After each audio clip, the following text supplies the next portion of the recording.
Hi, and thank you so much, Katie, for that lovely introduction. Thank you, everybody at the Animal Grant Makers, for inviting me to speak at this event. I'm really sorry I can't be there with you in person. I'd love to attend, but I'm very grateful to be able to speak to you through this recorded presentation, and of course, have our wonderful colleague Katie there to answer any questions and participate in the panel discussions over the course of the next 2 days. So I'm going to talk today a little bit about DEI in the context of animal welfare and in the context specifically of the work that we as 4PAWS do in Southeast Asia and in other parts of the world on stray animal control, stray animal management, rabies control, and dog and cat population management also. So why is it important to talk about this work through the lens of DI, so diversity, equity, and inclusivity, as well as intersectionality? And just in case that's a new term for anybody here, intersectionality is essentially the kind of interconnectedness between different traits that a person might have. For example, it would be the intersection between somebody's social status, their race, their gender, whether they have any disabilities, whether they're in a certain class system, or they're any other kind of impacts that don't just act as individual signifiers of their situation, but kind of compound together to create a complex lived experience. The reason that that's important is when we're looking at programmatic work in the context of animal welfare, such as we all are, it's often easy to look at what the animals need, and for some people to kind of have a blame or a judgment about why a person would or wouldn't be acting in a way that we would perhaps think is appropriate with animals. So when we consider the wider kind of socioeconomic and social or cultural lens, that allows us to really understand and formulate more inclusive and sustainable programs that really meet people where they are and recognize the kind of nuance and the complexity of people's individual situations. Um, I can start off and give a really practical example of what I'm talking about. So if we think about a lot of the work that 4PAWS does in Thailand, Cambodia, Vietnam, Indonesia, so our Southeast Asia work, as well as running programs in Eastern European countries, such as Ukraine, Moldova, Bulgaria, we often have looked at the problem of responsible ownership. What makes somebody a responsible or irresponsible companion animal owner? And often in that conversation, let's look at Cambodia for an example. You might find somebody that has a house with 8, 9 dogs living in and around that house. They're not sterilized, they're not vaccinated, they're not microchipped or identified or registered.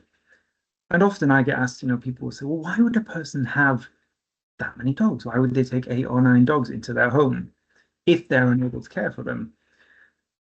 And what's important there to recognize is more often than not, people didn't choose to have those dogs. There are dogs, large sort of stray population issues in Southeast Asia. And I know my colleague Mike from Dog is going to speak a little bit more about the human behavior change and work in Thailand, as well as Patrick from ICAM, who's going to be talking about that in the context of kind of urban management.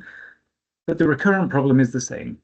Lots and lots of dogs, often on the street, either community owned, semi-owned, or unowned. So that person that I'm talking about in Cambodia might have a dog that's living on the street or around their house, and they start to think, oh, I feel bad for that dog. I want to put some food. I'm going to help them as much as I can. They give some rice and leftovers and little bits. Then soon that dog starts to hang around, maybe sleeps at the property, starts to kind of feel emotionally invested in that family as they do with the dog. And then inevitably, puppies will come at some point, or other dogs or other animals kind of aggregate around the area. In many of these communities, there is little to no access to veterinary medical services. There might be for livestock animals, but there certainly aren't for domestic, let's say, or companion animals. So then you could say, well, it's $10 to get a rabies vaccine for a dog. It's maybe $50 or $100 to get an animal sterilized. But if that person that we're talking about has now 9 or 10 dogs living outside their property, they have one motorbike as their means of transport. The nearest vet clinic is 20 to 30 kilometers away. And crucially, their average income is about $300 to $400 per month. So suddenly you realize it's a problem that can't be resolved by that individual. It's not that they don't want to, or they're a bad person, or they're irresponsible. It's just that the social and economic situation in which that person lives is prohibitive for them to kind of take the actions that would be deemed as a responsible pet owner. Inversely, you look at volumes of euthanasia in many Western countries, the UK where I'm from, where there is an incarceration and euthanasia program to deal with stray and roaming dogs, also dogs that are abandoned by people that maybe don't have the means now to care for them, some tragic personal circumstances, accident, injury, unemployment, all of these things that we see in all these different countries, we see around the world. This is where it's important for us to have an inclusive and sort of equitable approach to our program work. So what that would mean is there is no one size fits all approach. There is no best way to be a dog owner or to keep an animal, because that is dependent on the cultural context and the situation of the people and the services that are available to them. So what does that look like in practice when we're talking about our work? And so I'm going to specifically just talk for a minute about what we would do with PAWS. So there are some universal principles of population management, such as sterilizing and vaccinating above 70% of a population will create a balanced, stable group and population, and crucially will achieve herd immunity when we're talking about rabies control and elimination. But those principles need to be adapted to the cultural context. We as 4PAWS, when we start to work with programs or partners, we need to look at what is it like to be a person in that community? What are their needs? What is their reality? What is their lived experience? And then how can we interact with that in a meaningful, supportive, and sustainable way? Again, importantly, it's not the burden of NGOs to solve the world's problems, right? And like the money that we invest, it's essential that we do that compassionately and considerately, and we think about sustainable systems that can be developed and kind of managed by the people of those countries that we're aiming to help. It should not become a dependency on international aid to continue work. But again, it's working with those communities and not saying, well, we are coming as an INGO with a lot of money to really tell you this is the best way to do it. And if you don't do it like this, you're wrong. Because that's not for us to say, and that's not correct. And I also just think we have a lot of inconsistencies and hypocrisies within the animal welfare movement. I work a lot in the dog and cat meat trade, and this is a core program from 4PAWS. It's been a big challenge for us because it's horrendous, upsetting. The worst animal cruelty I've ever encountered firsthand is been as part of these investigations into dog and cat meat. And there is an intersection here between that work and our stray animal care and population control work, because in very basic terms, you can't humanely manage a population if millions of dogs and cats are being removed and killed, because it undermines all of the other work you're doing. But it becomes very difficult when talking about whether or not it's right or wrong for people of these countries to be eating these animals, when far larger numbers of other animals are eaten in other countries.